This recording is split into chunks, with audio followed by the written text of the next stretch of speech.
স্বাধীনতা দিবসের প্রস্তুতির আরও খবর জানাতে সাভার জাতীয় স্মৃতিসৌধ থেকে যুক্ত হচ্ছেন সহকর্মী নাজমুল হুদা। নাজমুল, স্বাধীনতা দিবসকে ঘিরে আইনশৃঙ্খলা রক্ষায় কেমন ব্যবস্থা নেওয়া হয়েছে, সেখানকার চিত্র কেমন দেখছেন, জানাবেন বিস্তারিত। মেহেজাবিন, আপনাকে ধন্যবাদ।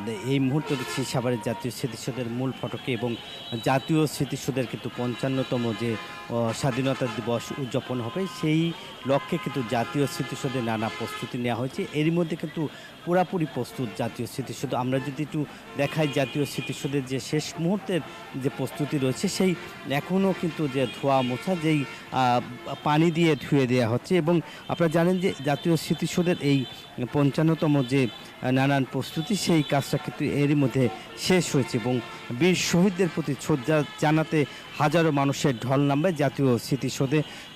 সেই সঙ্গে ফুলে ফুলে ভরে উঠবে জাতীয় স্মৃতিসৌধের বেদি এবং এই লক্ষ্যে কিন্তু পুরোপুরি প্রস্তুত করা হয়েছে জাতীয় স্মৃতিসৌধে। এবং এর মধ্যে দেখছেন যে কিছুক্ষণের আগেই কিন্তু যে পুলিশের ঊর্ধ্বতন কর্তৃপক্ষ এসেছেন এবং ১২টি সেক্টরে পুলিশের যে মোতায়েন, কীভাবে পুলিশ থাকবে, কিভাবে আইন শৃঙ্খলা বাহিনী কোন কোন পয়েন্টে কাজ করবে সেই লক্ষ্যে কিন্তু তারা ঘুরে ঘুরে ভিজিট করছে। এরই মধ্যে স্মৃতিসৌধের যে প্রস্তুতি এখন কিন্তু পুরোপুরি প্রস্তুত এবং যেহেতু মহামান্য রাষ্ট্রপতি এবং অন্তর্বর্তীকালীন যে প্রধান উপদেষ্টা এবং উপদেষ্টা পরিষদের সদস্য এবং অন্যান্য যে কূটনৈতিক বর্গ তারা কিন্তু আসবে এবং তারা আসার পরে জাতীয় স্মৃতিসৌধের মূল ফটক খুলে দেবে এবং জনসাধারণের জন্য উন্মুক্ত করে দেওয়া হবে। এর মধ্যে কিন্তু যে জাতীয় স্মৃতিসৌধের যে এসএসএফ যে বাহিনী সেই তারা কিন্তু জাতীয় স্মৃতিসৌধের বুঝে নিয়েছে এবং একই সঙ্গে কিন্তু তারা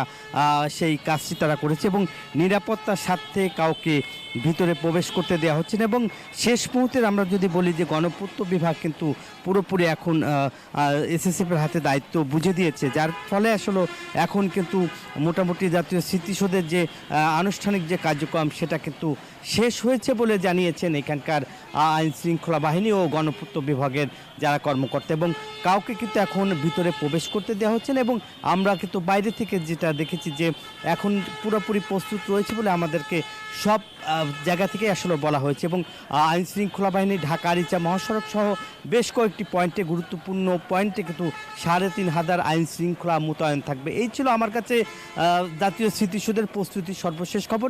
ফিরে যাচ্ছি স্টুডিওতে। নাজমুল, আপনাকে ধন্যবাদ।